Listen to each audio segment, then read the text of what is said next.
I was working the night shift in the emergency room when everything felt heavier than usual. When exhaustion settled into my bones like a familiar weight and the world outside the hospital windows had turned completely dark hours ago. The lights were harsh and unforgiving, fluorescent tubes humming overhead and casting everything in a sterile white glow that made everyone look tired and pale. The air smelled like disinfectant, mixed with anxiety and fear, and the sound of monitors beeping in steady rhythms blended with distant voices calling out medical codes and rolling stretchers with squeaking wheels moving urgently through crowded corridors. I pushed a gurney down the hallway quickly, moving fast but carefully because hospital floors are slippery and patients are fragile, and one wrong move could mean disaster. When a group of people in expensive clothes stood blocking the middle of the corridor, wearing designer suits and dresses that looked completely out of place in this environment of suffering and emergency.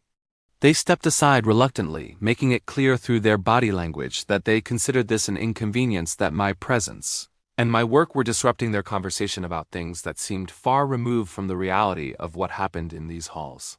One of them looked directly at me with irritation in his eyes and scoffed dismissively. "Careful," he said loudly enough for his friends to hear, making sure everyone knew he was annoyed. "You almost hit us with that thing."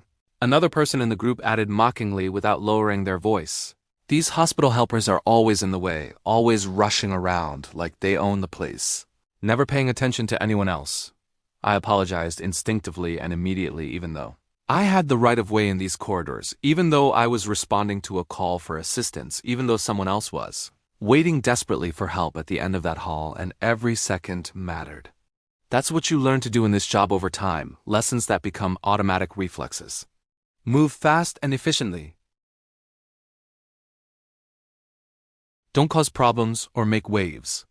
Never argue with visitors or patients' families no matter what they say to you.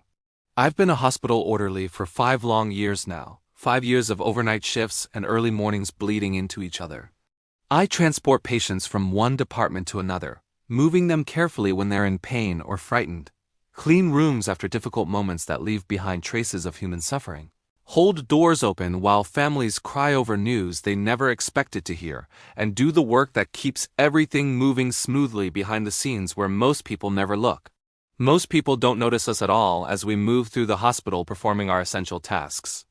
And when they do notice us, when we somehow become visible to them for a brief moment, it's usually not with respect or appreciation or even basic acknowledgement of our humanity. That night the group was still standing in the same spot when I returned minutes later, still blocking the hallway.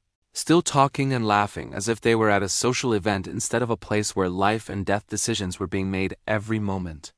One of them laughed loudly and said with exaggerated pity in his voice, "Must be a depressing life, pushing beds and wheelchairs around all day long. Never doing anything important or meaningful." Another replied smugly, clearly enjoying his own wit, "At least he's not the one making real decisions or saving lives. At least he doesn't have that kind of responsibility weighing on him." I felt my jaw tighten automatically, muscles clenching with suppressed frustration and anger, but I kept walking steadily forward without stopping or responding. Because arguing in a hospital hallway never ends well for people like me. Never changes anyone's mind about anything. Never makes them see you differently. Because I was trained from my first day to be invisible, to blend into the background, to serve without being noticed, to accept disrespect as part of the job description. Minutes later, alarms started going off urgently down the corridor, the kind of alarms that make everyone's heart rate spike immediately. A patient was being rushed in from an ambulance, paramedics shouting information, voices tense with urgency. Doctors and nurses moved quickly toward the emergency entrance, their voices sharp and focused, their steps urgent and purposeful, everyone switching instantly into crisis mode.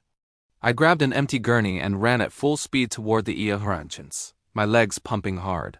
Knowing that in emergencies, every single second counts and delays can mean the difference between life and death. As I passed the same group of well-dressed visitors again, moving at nearly a full run, one of them stepped directly and deliberately into my path, forcing me to slow down or risk a collision. "Hey," he said with clear annoyance in his voice, completely oblivious to the emergency unfolding around him. "Watch where you're going. You can't just run through here like a maniac." Before I could respond or try to explain the urgency of the situation, a firm authoritative voice cut through all the chaos and noise. "Move, now." Everyone in the hallway froze instantly. A senior doctor stepped forward with confidence and authority, his eyes focused and intense, his presence commanding immediate attention from everyone present. The kind of authority that comes from years of experience making life or death decisions. "That man you're blocking," the doctor said clearly, pointing directly at me, "is part of my team, an essential part of how this hospital functions." The hallway went completely silent except for the distant sound of urgent voices and equipment. "He's been here longer than most of you have been coming to this hospital," the doctor continued, his voice steady and unwavering. "And right now, at this very moment, a patient's life depends on him doing his job quickly and efficiently."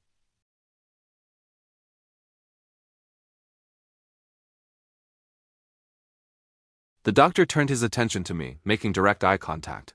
"Go," he said simply, but with urgency. "They need you now?" I ran faster than I had run all night. The next 20 minutes were intense and chaotic, the kind of controlled chaos that emergency rooms create during critical situations. Stretchers moving rapidly in multiple directions. Doors opening and slamming shut. Hands working together without needing words because everyone knows their role perfectly. Equipment being passed between team members with precision. Voices calling out vitals and medications and instructions. Everyone focused completely on the same goal of preserving life. When it was finally over and the crisis had passed, the patient was stable, breathing steadily, heart rate normalizing on the monitors. I leaned against the cool wall, catching my breath heavily, my heart still pounding from the adrenaline and exertion, sweat dampening my uniform. The same senior doctor approached me quietly after he had finished with the patient. "You did good tonight," he said sincerely, looking directly into my eyes. "You always do good work here." He placed a firm hand on my shoulder in a gesture of genuine respect and appreciation. "Never let anyone make you feel small in this place," he said with conviction. "Hospitals don't run on titles or degrees or status symbols. They run on people who show up every day and do what needs to be done." The group from earlier avoided my eyes completely as they passed by, their earlier confidence and mockery completely gone. No comments this time. No laughter or jokes. Just awkward silence and averted gazes. I finished my shift that night completely exhausted as always, my body aching in familiar places, my feet throbbing, my back sore from lifting and bending and moving constantly for 12 straight hours. But something felt different this time, something fundamental had shifted in how I saw myself and my place in this hospital. I wasn't invisible anymore, at least not to myself. Not in the way that mattered most. I still push beds and gurneys through these same corridors.